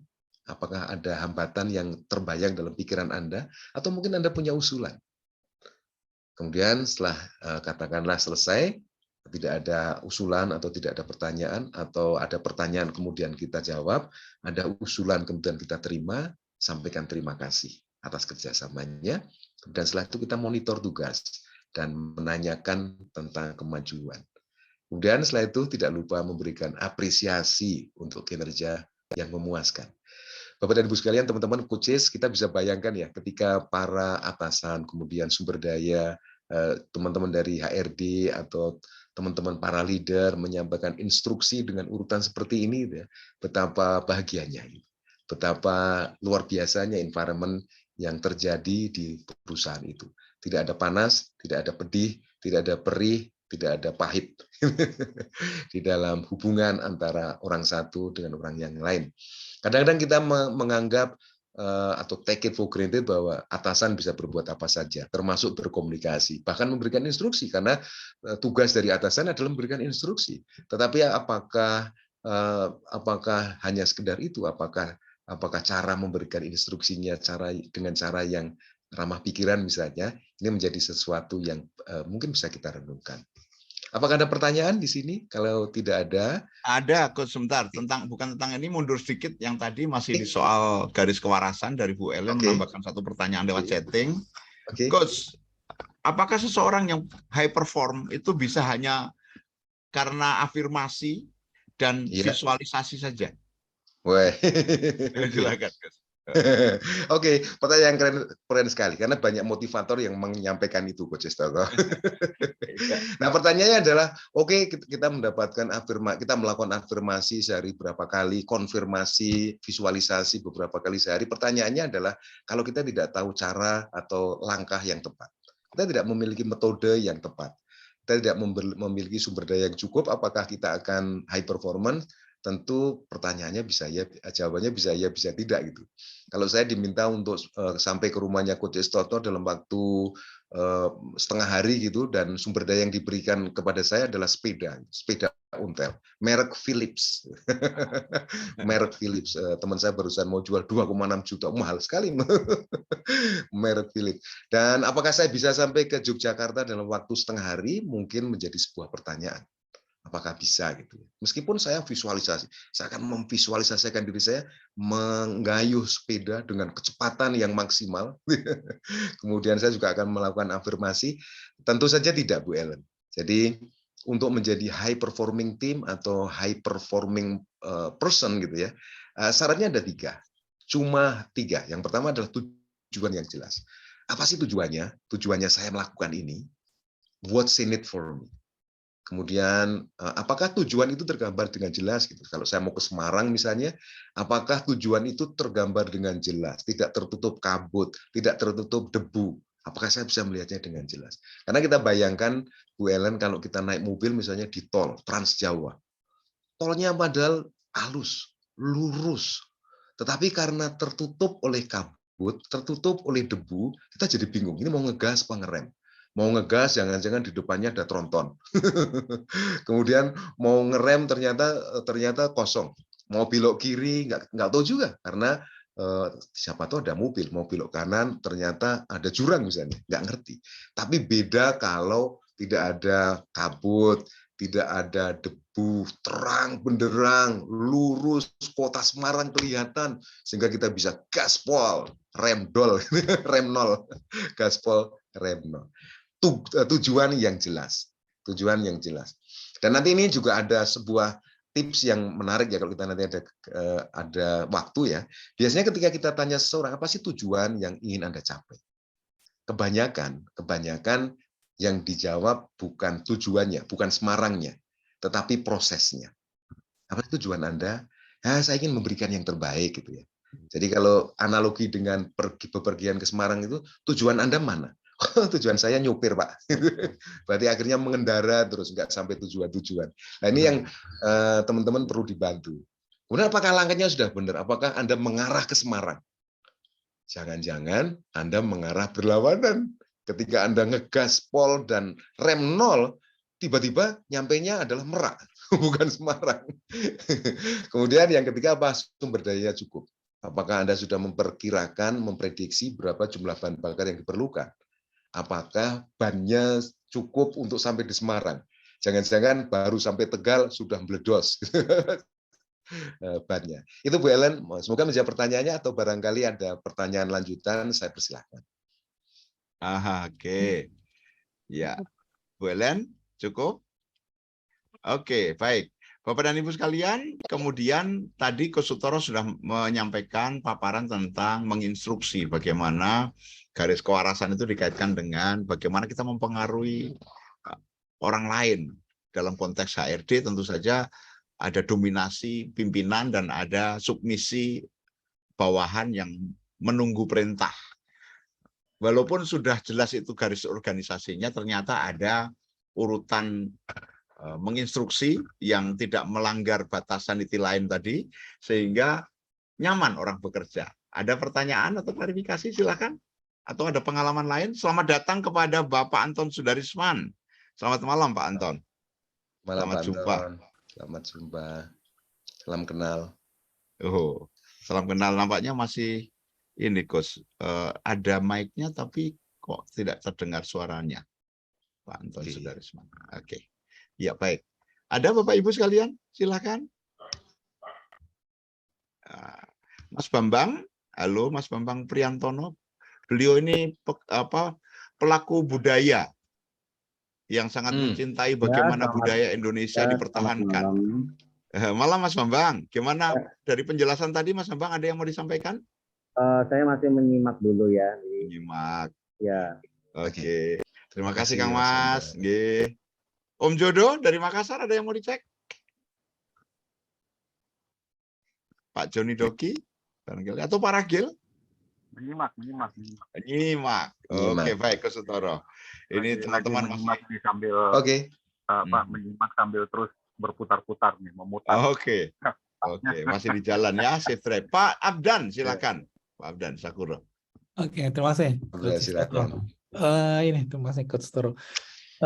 Saya ini sih, saya dapat ada ini pertanyaan gitu atau pernyataan lah ya terkait dengan coaching ini, khususnya untuk human resources ini, Coach Toro. Jadi ada mengatakan bahwa dengan di coaching itu seorang karyawan gitu kan, dia diharapkan mampu untuk lebih berdaya, karena kan solusi dari dia sendiri ya. Seperti itu. Jadi ketergantungan dia dengan atasannya itu juga nggak minta petunjuk terus lah gitu ya, secara kasarnya gitu ya Coach ya. Ya seperti itu pendapat. Tapi ada yang lain lagi juga mengatakan bahwa coaching itu perlu dilakukan nggak cukup sekali atau 2 kali. Karena gunanya kan ada buat transformasi orang tuh nggak serta-merta gitu kan. Seperti itu. Secara sekilas bagi saya tuh menganggap itu jadi bertolak belakang dua pendapat itu gitu. Di satu sisi dia diharapkan dengan coaching itu dia tidak tergantung dengan atasannya, tapi di sisi lain coaching itu nggak cukup sekali atau 2 kali gitu. Itu perlu teratur gitu kan, karena transformasi. Itu penjelasannya seperti apa ya Coach Toro ya terkait dengan proses ini? Terima kasih. Iya. Terima kasih Coach Abo. Ini pertanyaan VVIP ini ya. Yes, betul sekali bahwa memang coaching ini adalah untuk memberdayakan, membuat klien menjadi lebih berdaya. Dan berdaya ini tentu dinamis ya, Coach Abdan ya. Tidak keberdayaan saya saat ini tentu tidak sama dengan keberdayaan saya sebulan yang lalu. Saya terus makin berdaya. Dan coaching ini konteksnya adalah membuat seseorang makin berdaya. Dan tentu saja makin berdaya ini bisa dengan menggunakan coaching, bisa juga dengan self coaching, bisa juga dengan menggunakan apa hasil coaching yang telah dilakukan sebelumnya. Contoh misalnya begini, seseorang melakukan coaching, misalnya dengan Coach Abdan. Saya coaching dengan Coach Abdan, kemudian saya menyadari beberapa hal yang perlu saya lakukan untuk menjadi diri saya yang sustainably develop gitu ya, berkembang sustainable. Dan ini kan merupakan pertanyaan coaching kan, bagaimana apa yang perlu Anda lakukan supaya Anda sustainably develop, supaya Anda terus berkembang berkelanjutan. Ini sebenarnya sebuah seeding intervensi dalam bentuk pertanyaan gitu. Akhirnya saya terpikir apa ya yang perlu saya lakukan supaya saya berkembang secara berkelanjutan, tidak perlu coaching terus dengan Coach Abdan misalnya kayak gitu. Yang pertama adalah saya perlu menemukan sebuah metodologi, misalnya skor misalnya. Dengan skor itu saya bisa berkembang sendiri dengan sustainable tanpa tergantung pada atasan saya. Saya akan semakin terampil untuk melihat symptoms. Saya akan makin sensitif melihat simptom dan makin responsif untuk melakukan resources atau melakukan implementasi. Dan saya akan semakin terlatih untuk menghubungkannya dengan dampak atau efek, sehingga saya selalu semangat, saya selalu termotivasi untuk melakukannya. Ini kita contoh aja sebuah penjelasan yang menggambarkan bahwa tidak mesti seseorang itu harus coaching terus gitu ya. Karena coaching yang ideal adalah coaching yang dibutuhkan. Jadi bukan coaching yang diperintahkan tapi atau coaching yang diharapkan gitu. Tapi saya memang butuh coaching karena sepertinya tidak ada yang perlu diimprove lagi gitu. Itu kan bahaya kan. Saya akan ketemu coach supaya saya bisa melihat diri saya dengan lebih cermat, lebih akurat, lebih ideal. Jangan-jangan ada hal gawat nih yang perlu saya improve tapi saya tidak menyadarinya. Dan ketika saya coaching, mungkin saya akan menyadarinya. Apakah menjawab pertanyaannya Coach Hamdan atau ada pertanyaan lanjutan Coach? Silakan. Oke. Berarti memang coaching itu keinginan dari yang bersangkutan gitu ya, Coach Utoro ya? Yes, keinginan yang bersangkutan, idealnya. Dan idealnya. Dan salah satu tugas coach adalah saya sendiri juga sering merasakan Coach Hamdan ketika saya melakukan coaching di korporasi ya, itu coaching yang diperintahkan. Tetapi kita perlu strategi, ya. Perlu cara untuk bagaimana mengubah yang outside in tadi menjadi inside out. Outside in menjadi inside out. Contoh misalnya gini, ada seorang manajer, seorang supervisor atau bahkan karyawan yang di-coach oleh diperintahkan untuk coaching oleh pimpinannya gitu ya. Kita bisa melakukan pacing, bisa melakukan matching, bisa menyamakan role dulu selama beberapa menit atau beberapa jam, bahkan satu sesi coaching. Oke, gimana rasanya? Apa yang Anda pikirkan ketika Anda menghadiri sesi coaching yang Anda sebenarnya mungkin tidak ingin, dan yang ingin adalah atasan Anda, benar nggak?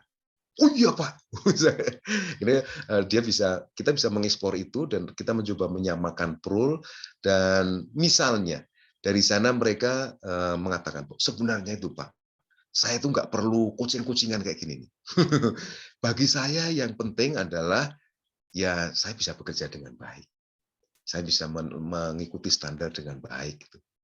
Nah kemudian kita bisa mengatakan, bisa bertanya, apakah Anda selama ini merasa selalu bisa bekerja dengan baik? Apakah selama ini Anda bebas hambatan dalam menjalankan standar-standar yang dibuat oleh perusahaan? Ya enggak sih Pak, ya kadang-kadang ada kesalahan dikit, ada kekurangan dikit. Dan apakah Anda ingin lebih baik? Oh iya dong. Oke, kalau gitu kadang-kadang ekstrimnya, ya udah kita nggak usah coaching, tapi bagaimana kalau kita ketemu rutin untuk membahas bagaimana membuat diri Anda yang lebih baik? Nah, kalau itu mau, saya kalau coaching saya nggak mau, tapi kalau oke kita ngobrol tiap minggu untuk membuat diri saya menjadi lebih baik. Ini salah satu contoh bagaimana kita mengubah outside in menjadi inside out. Dan bagi teman-teman peserta Guru Coach Indonesia Emas ya, itu banyak juga yang bisa kita lakukan untuk anak-anak. Kadang-kadang saya sendiri kadang-kadang menerima klien anak-anak dari orang tua. Kadang-kadang ada dari pihak sekolah. Dan anaknya sendiri bahkan dia tidak tahu kenapa saya harus di-coach ya, kenapa saya dikirim Pak Kepala Sekolah, kenapa saya dikirim orang tua saya ketemu Coach Utoro. Nah kemudian akhirnya kita melakukan strategi-strategi dari outside in menjadi inside out. Apakah menjawab pertanyaannya Coach Hamdan? Iya, Coach Utoro menjawab. Cuman saya mau boleh nanya lagi ya Coach ya? Oke, silakan. Jadi kan kalau di corporate itu kan kayak saya sekarang nih lagi bikin buat staff itu kan agenda coaching lah ya dengan saya. Ya, gitu. Cuman pertanyaan saya gini ke Coach Utoro ya, kapan kita merasa bahwa karena kita ingin memberdayakan ya, ternyata ini udah cukup gitu kan sesinya, berarti kita akan coba dia lepas dulu. Itu kira-kira apa nih ya tandanya bahwa kita juga kita rasa nih udah cukup nih sesi coaching dengan kita, dan kita harapkan mereka bisa lebih berdaya tadi, lebih mandiri lagi, nggak mesti coaching selamanya gitu ya. Itu kira-kira apa tandanya Coach ya? Ya, tanda bahwa salah satu tanda yang memperlihatkan bahwa mereka sudah untuk sementara tidak perlu coaching dulu adalah ketika ini secara kualitatif mereka ini makin sensitif melihat symptoms, kemudian responsif untuk menjalankan R. Jadi antara S dengan R itu dekat, Coach Hamdan. Skor ya, di skor itu ketika seseorang antara S dan R-nya udah dekat gitu ya, berarti dia oke. Dia untuk sementara bisa tidak coaching, tetapi juga bisa saja coaching karena Karena coaching itu juga bisa dimunculkan untuk sebuah kebutuhan baru yang dibuat. Contohnya misalnya begini, saya sudah mencapai performance 100%. Kemudian ada pertanyaan dari coach, apakah bisa lebih tinggi? Apa yang terjadi kalau lebih tinggi? Apakah bisa lebih cepat? Apakah bisa lebih berkualitas? Apakah bisa lebih fun? Selama ini kalau saya lihat Anda pulang kerja, kerjanya capek banget. Mungkin nggak pekerjaan ini dibuat lebih mudah, sehingga Anda lebih fun? Apa metodologi baru yang perlu dilakukan, sumber daya baru yang perlu disiapkan, supaya Anda bisa lebih mudah bekerjanya, sehingga lebih fun. Apa yang bisa kita lakukan supaya lebih efektif? Apa waste yang perlu di-eliminate? Apa waste elimination yang perlu dilakukan? Apa value addition atau edit value yang perlu ditambahkan? Sehingga Anda menjadi seseorang yang mendapatkan legacy dari apa yang Anda lakukan itu. Jadi bisa never ending gitu. Ternyata ya Pak Abdan ya. Ternyata pertanyaannya simpel-simpel ya. Enggak kepikir ya. Ini tergantung sih Pak mau dilanjutkan apa tidak. Tapi biasanya beberapa klien yang memutuskan coach untuk sementara saya berhenti dulu coaching gitu ya. Kemudian pertanyaannya tadi itu menjadi apakah Anda bisa melakukannya lebih baik, kemudian lebih cepat, lebih berkualitas. Wah, kayaknya minggu depan kita perlu coaching lagi deh coach gitu. Apakah menjawab pertanyaannya Coach Abdan atau ada pertanyaan lanjutan? Oke. Iya. Jadi sebenarnya kan gini Coach ya, kalau yang saya bayangkan saya kan memang awalnya mereka terpaksa lah ya, karena kita jadwalkan untuk sesi coaching. Tapi nanti ketika mereka udah merasa manfaatnya, mungkin nanti kita hentikan, tapi mereka akan minta lagi sama kita gitu ya. Bisa, sangat bisa, sangat bisa. Ya, sangat bisa. Saya sama Coach Toto ini pernah mendapatkan komplain. Jadi ada sebuah organisasi sales and marketing gitu ya. Kemudian dihentikan, kemudian akhirnya para sales ini protes gitu ya. Mereka bekerja di bidang insurans. Kenapa saya nggak diikutkan coaching? Kemarin cuma berapa kali, kenapa berikutnya nggak diikutkan coaching gitu.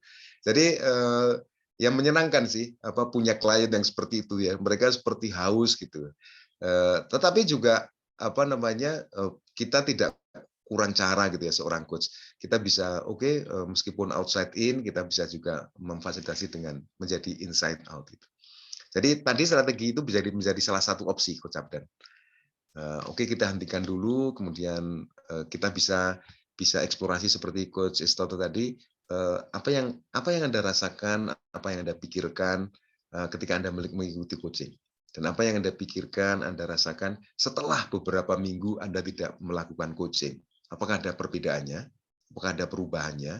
Apakah Anda sekarang menjadi lebih merdeka, lebih bebas tanpa ada coach di kehidupan Anda? Terus, kemudian apakah ada risiko-risiko yang mungkin muncul di kehidupan Anda tanpa seorang coach? Apa risiko-risiko yang bahkan muncul? Kita bisa berdancing dengan beberapa meta program dari klien. Oke, thank you, terima kasih. Thank you, Coach Abdan, luar biasa pertanyaan premium ini ya. Oke, terima kasih Coach Abdan. Oke. Makin membuka perbincangan ini menjadi semakin mendarat ya. Kebayang bagaimana dipakainya Bapak Ibu yang masih bergumul dengan kegiatan human resources. Ini adalah ide-ide perbincangan yang tidak melewati batas kewarasan, sanity line. Dan bagi Bapak Ibu coach yang sudah pernah mengikuti program MCI Smart NLP Forum atau yang ikut program coach yang lain, mulai tergelitik pikirannya. Setiap profesi memiliki sebuah keunikan yang tentu saja secara coaching punya teknik khususnya sehingga kita tidak melewati garis kewarasan tadi. Coach Utara silakan lanjut. Oke, baik, terima kasih Coach Utara, terima kasih teman-teman semua Bapak Ibu sekalian yang berbahagia. Kita tadi sudah mengulas ini, kemudian penugasan. Penugasan atau tasking ini apa bedanya dengan instruksi? Instruksi biasanya diberikan kepada orang sesuai dengan job description-nya. Namun penugasan ini adalah sesuatu yang sedikit berbeda kalau di korporasi ya. Kadang-kadang kita ditugasi sesuatu yang bukan job description kita. Apakah mungkin? Tentu saja mungkin. Dan ini adalah salah satu contohnya. Ini adalah prosesnya siapkan tugas tertulis. Apa tujuannya menyiapkan tugas tertulis? Supaya ini bukan sesuatu yang objektif, data, fakta, objektif. Tugas tertulis ini menjadi sebuah data, menjadi sebuah fakta. Sehingga tidak ada beban subjektivitas, tidak ada tidak ada beban atau sesuatu yang melekat dengan subjektivitas. Kemudian jelaskan maksud dan tujuan, framing, kemudian jelaskan tugas dengan rinci, smart, kemudian minta tim untuk mengulangi penjelasan. Kita meminta untuk matching atau checking di dalam skill coaching, kemudian setelah itu dampingi tim jalankan tugas sampai benar facilitating. Ini adalah sebuah cara penugasan yang ramah lingkungan, ramah pikiran gitu ya. Jadi kadang-kadang para leader, para human resources people, mereka aduh coach susah banget kalau kita memberikan penugasan, biasanya mereka menolak gitu ya, karena mereka ini sudah zona nyaman. Mereka tidak mau pergi dari zona nyaman. Oke, sebenarnya bukan masalah zona nyaman atau tidak, barangkali mungkin hanya caranya kita memberikan penugasan. Kemudian yang berikutnya yang cukup mungkin bermanfaat adalah tentang bagaimana kita memberikan teguran atau bahkan mungkin terminasi. Gitu ya. Ini adalah salah satu trik atau tips cara yang bisa kita lakukan untuk mem-PHK seseorang, untuk memberikan teguran surat peringatan 1, 2, 3 dengan tanpa ada kepedihan, panas, dan kesulitan itu. Tanpa mempengaruhi hubungan saya sebagai manusia dengan yang bersangkutan. Kadang-kadang teman-teman dari human resources takut mem-PHK karena apa? Wah, nanti setelah itu di luar saya gimana coach gitu. Kalau mem-PHK kemudian nanti hubungan padahal dia tetangga saya, sebelah saya gitu. Ya, kita kan teman SMA dulu atau satu kuliah, satu alma mater, masa dia saya PHK gitu. Dan ini adalah sebuah cara yang lebih lunak, aman terhadap hal-hal yang tadi saya sampaikan. Nah, prosesnya 1, 2 sampai 7, kemudian hijau dan merah ini adalah disampaikan oleh kita leader, kemudian yang merah adalah tim. Kalau human resources berarti yang hijau ini adalah human resources, kemudian yang merah adalah karyawan. Nah, kita bisa melakukan 7 langkah ini dengan sangat mudah, dengan sangat aman. Asal yang pertama kita memahami tentang sanity line tadi. Kemudian yang kedua, circle of influence. Apakah saya punya kendali apa enggak? Ini teorinya Stephen Covey ya. Karena seseorang yang melakukan sesuatu di luar kendalinya dia, maka dia energi positifnya akan berkurang. Itu teorinya Stephen Covey. Jadi pastikan bahwa saya hanya melakukan sesuatu yang di bawah kendali saya. Nah, kalau kita menghadapi sesuatu yang di luar kendali saya, maka cari pengendalinya. Ngobrol sama pengendalinya, sehingga kita bisa barangkali diberikan ya bagian dikit-dikit dari kemampuan dia untuk mengendalikan. Dan mungkin akhirnya kita ketemu sampai kita pada titik di mana kita nggak ketemu pengendalinya. Karena sebenarnya pengendali terakhirnya adalah Tuhan yang Maha Kuasa, Allah Subhanahu wa taala. Dan saatnya kita ya ngobrol-ngobrol dengan beliau deh gitu ya, mendekatkan pada beliau karena beliau pengendalinya dan dijamin hati akan tenang dan bahagia. Oke, kemudian ini saya akan jelaskan secara teknis seperti apa sih kita melakukannya. Yang pertama adalah ketika ada persoalan, misalnya ada pelanggaran atau ada violence gitu ya, kita bisa menjelaskan masalah dengan data dan fakta. Ini datanya, ini faktanya. Dan bisa saja yang bersangkutan tidak mengakui data dan fakta, tidak mengakui data dan fakta yang kita berikan, dan kita bisa mengatakan oke, tidak mengakui data dan fakta yang kami sampaikan, it's okay, sejauh kamu juga punya data dan fakta yang lain. Mari kita jadikan data dan faktamu untuk kita jadikan data dan fakta bersama yang kemudian kita bahas semuanya di dalam sesi ini atau di dalam pertemuan ini. Kemudian setelah itu, oke, berdasarkan data dari yang saya punya, data yang dari Anda punya, silahkan bisa dijelaskan dan alasannya kenapa. Kemudian kita menjelaskan dampak negatif. Oke, katakanlah data dan fakta yang saya miliki ini adalah benar. Maka dampaknya adalah ini. Dampaknya ini, setuju nggak? Dan katakanlah data dan faktamu yang benar. Itu pun juga ada dampak negatifnya. Dampak negatifnya adalah ini dan itu. Karena sebenarnya Bapak dan Ibu sekalian, di dunia ini tidak ada sesuatu yang tidak berdampak. Pasti semuanya dampak. Ketika ada dampak positif, pasti ada dampak negatifnya. Ini adalah hukum alam. Kemudian setelah dia menyadari bahwa ada dampak negatif atau potensi dampak negatif, maka kita bisa bertanya, terus apa kesimpulannya? Apakah yang Anda akui sekarang? Bagaimana menurut Anda? Kesimpulannya apa? Kemudian setelah itu kita menjelaskan sanksi dan konsekuensi bila ada. Kemudian setelah itu dapatkan ide-ide dan komitmen untuk perbaikan. Oke, kita telah membahas hal ini dan apa ide-ide baru atau komitmen yang ingin Anda sampaikan sehingga hal seperti ini tidak perlu terulang lagi. Kemudian dia menyampaikan ide dan komitmennya, apapun ide, apapun komitmennya, kita motivasi dan kita dukung. Karena sebenarnya bukan kontennya, tetapi energinya dia untuk menjadi diri yang lebih baik. Jangan sampai ketika mereka menyampaikan ide-ide yang menurut kita terlalu kecil, komitmen, ya itu kan hal yang biasa sebagai karyawan, kamu digaji untuk melakukan itu. Itu akan menurunkan energinya. Sehingga apapun idenya, apapun komitmennya, kita tetap motivasi dan dukung. Silakan Bapak dan Ibu sekalian bisa screenshot atau bisa copy paste hal ini untuk bisa barangkali mau dipraktekkan untuk menjalankannya dengan catatan tadi sanity line dan circle of influence. Tentu ini adalah sebuah skill dan attitude bergabung menjadi satu dan apakah saya bisa mengakuisisi skill dan attitude dalam waktu yang cepat? Pertanyaan yang bagus, pertanyaan yang premium, karena skill ini adalah perlu habituasi, perlu pembiasaan. Adakah sistem yang bisa membantu saya untuk menghabitkan sesuatu dan akhirnya menjadi kompetensi? Ada.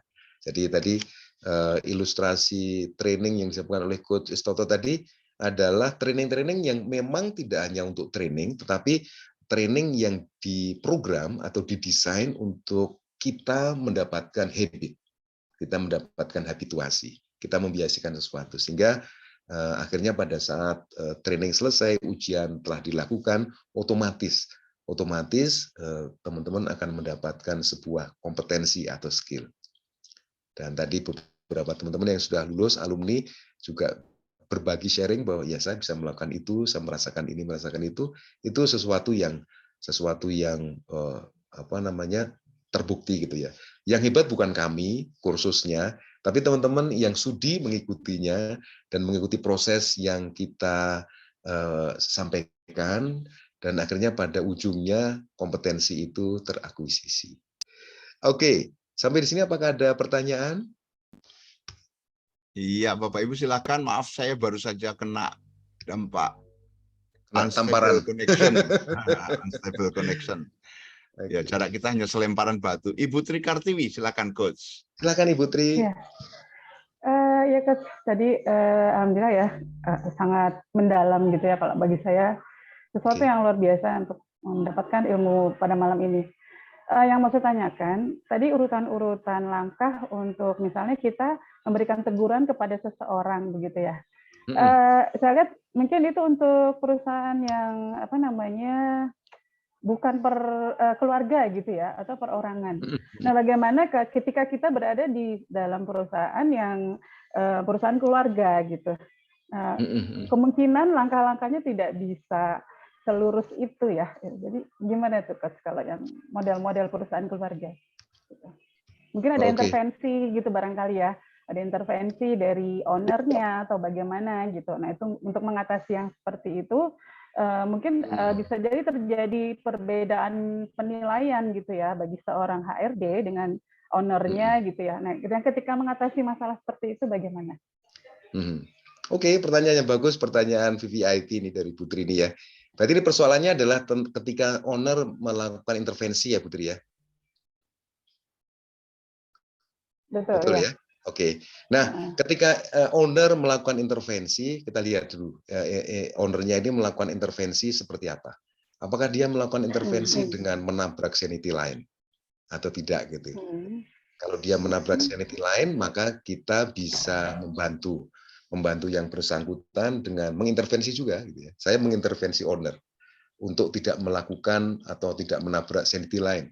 Tapi yang saya lakukan adalah dengan menggunakan 3 rahasia tadi. Yang pertama adalah bertanya. Kemudian dan seterusnya.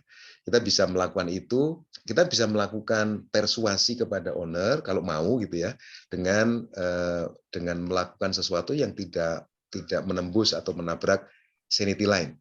Artinya kita melakukan sesuatu dengan melewatinya, melewati atau melompati sanity line tadi.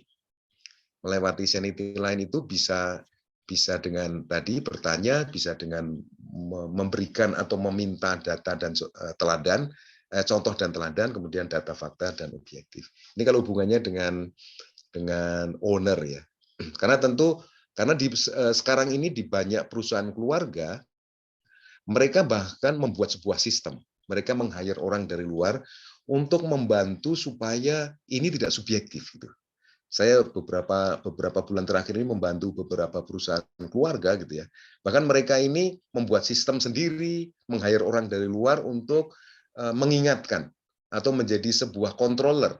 Kalau sampai nanti terjadi intervensi subjektif dari pemilik gitu. Dan sekarang juga banyak yayasan ya, banyak yayasan-yayasan yang mereka membuat sebuah sistem sehingga pemilik yayasan tidak melakukan intervensi kepada program operasional gitu.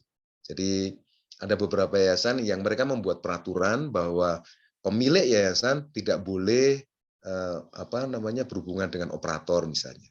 Ini sekarang sudah kesadaran ke arah situ mulai berkembang. Gitu. Apakah saya menjawab pertanyaannya Bu Tri, Bu? Atau ada pertanyaan? Iya. Maksud saya maksudnya ketika proses itu terjadi gitu, misalnya seseorang melakukan maksudnya kinerjanya kurang begitu ya.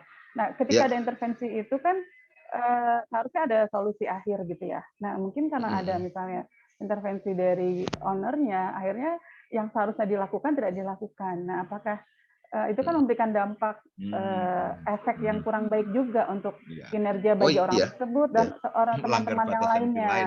Nah itu sikap kita apakah ya sudah terserah ownernya saja atau kita tetap memberikan teguran gitu, ya maaf coach seperti itu. Dibantu dengan coaching Bu. Oh iya. Jadi ketika kita menghadapi situasi seperti itu, jadi coach ini kan akan selalu inside out, gitu ya. Kita akan memfasilitasi klien, jadi gaya menegur atau memberikan teguran seorang coach atau HR yang memiliki coaching skill adalah akan selalu inside out. Jadi apa yang perlu Anda lakukan ketika ada intervensi owner? Katakanlah Anda keluarga besar owner.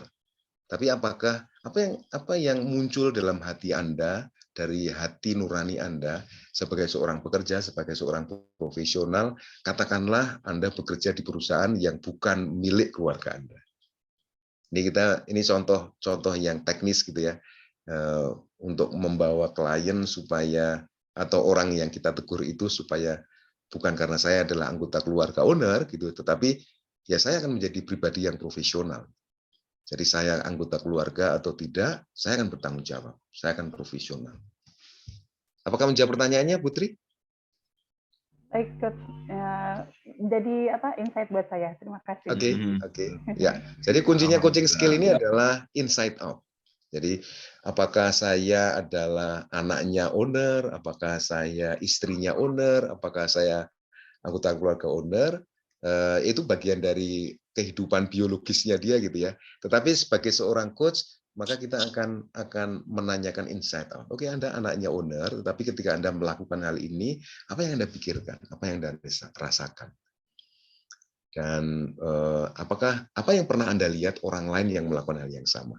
Apakah ini sesuatu yang memunculkan sebuah inspirasi baru bagi Anda? Itu pertanyaan nomor 6 tadi ya, Coach ya. Ide-ide apa yang perlu dilakukan supaya ini tidak terjadi lagi? Iya, betul. Oke, semoga menjawab pertanyaannya Putri. Oke, Coach, ini terima kasih Bu Tri. Ada pertanyaan. Terima kasih Putri atas pertanyaannya. Ya. Ada pertanyaan dari Pak Jonathan, Coach Sutoro. Oke, yes. Oke. Jika stagnan di langkah 3, tim membantah dampak negatif dan tidak ada titik sepakat, langkah apa yang bisa ditempuh? Tadi agak sedikit disinggung Coach Sutoro, tapi boleh diulang. Ayo silakan. Oke. Baik, terima kasih Pak Jonathan, Pak John. Ketika terjadi resistansi atau terjadi penolakan, kita bisa menyimpulkan. Salah satunya adalah kemungkinan besar kita melakukan judgement, kita melakukan asumsi atau kita melakukan prasangka, atau mungkin tidak sengaja kita terpleset menabrak sanity line.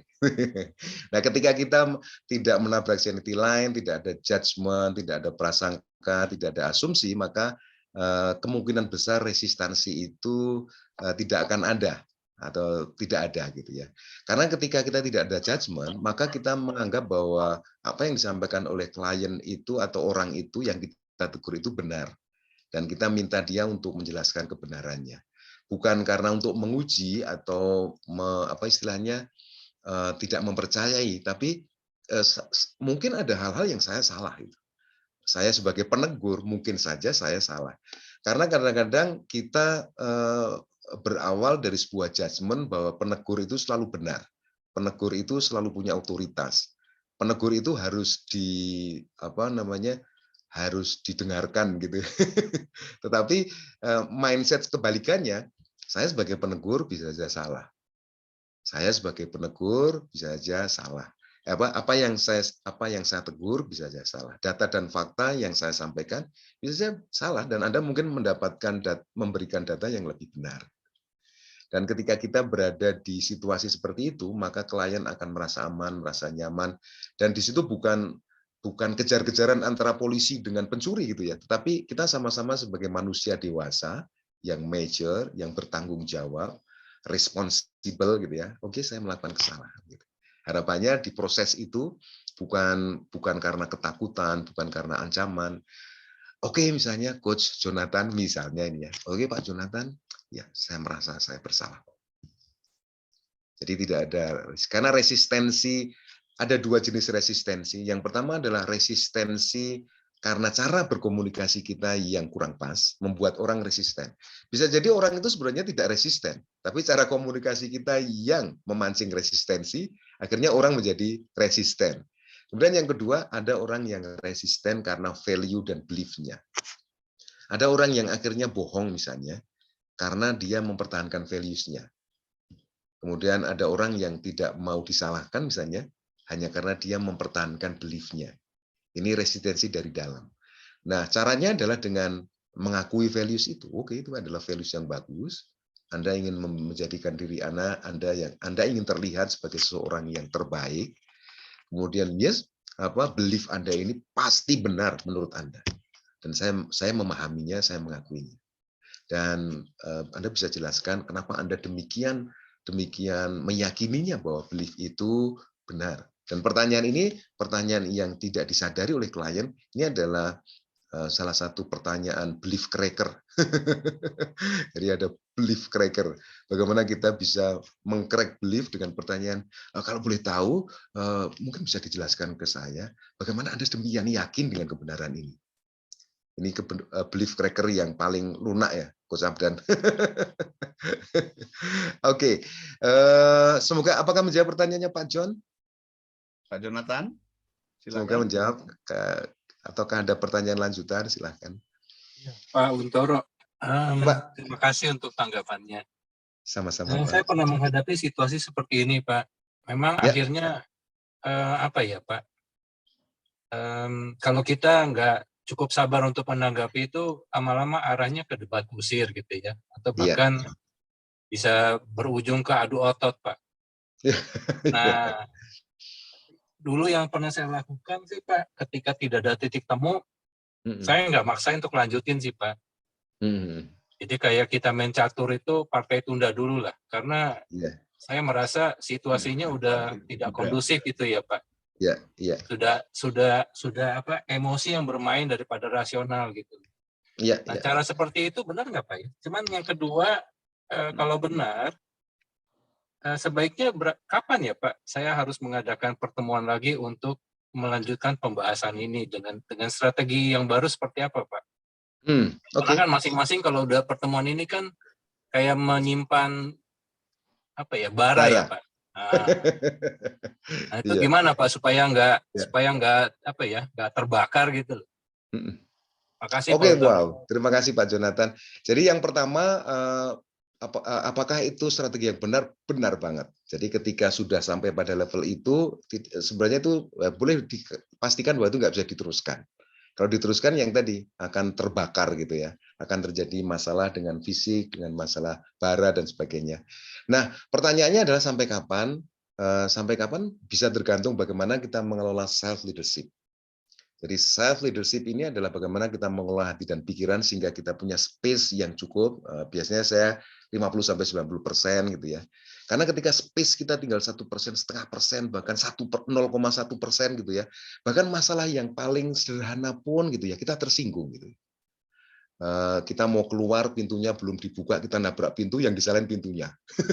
Padahal kita belum buka pintu. Dasar pintu dipukul, jebol pintunya. Pintunya jebol, disalahkan pintunya. Kamu pintu jebol, harus ganti saya gitu.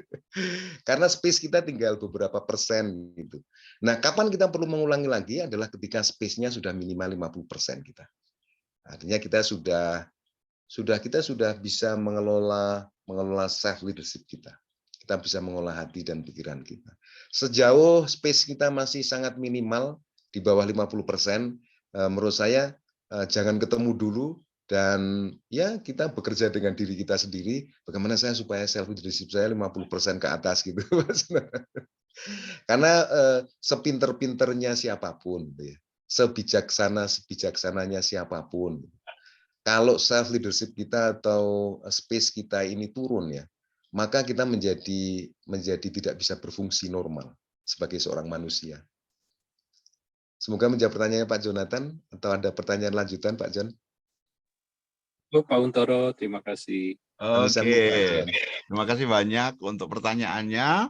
Waktu dari jatahnya tinggal 3 menit, namun barangkali ada suara dari Bali kah, Pak Ardian? Pak Ardian. Sambil saya lihat-lihat wajahnya Coach Saiful Bahri sama Coach Fauzi Nurdin ini kayak kakak adik, Coach Toro, kalau dilihat-lihat. Yang satu rumpun kan, yang satu Padang, yang satu Malaysia, yang satu rumpun. Sama Coach Abdan juga satu rumpun ini. Oke. Iya, tidak ada lagi Coach Toro. Ini waktunya tinggal pendek. Apakah masih ada materi yang perlu disampaikan? Silakan. Ya masih ada beberapa, cuman karena waktunya pendek. Tadi hanya sekedar contoh-contoh saja. Contoh-contoh cara yang kemungkinan besar bermanfaat bagi teman-teman di HR yang di coaching, itu sebenarnya kita sangat mempelajarinya sampai dalam.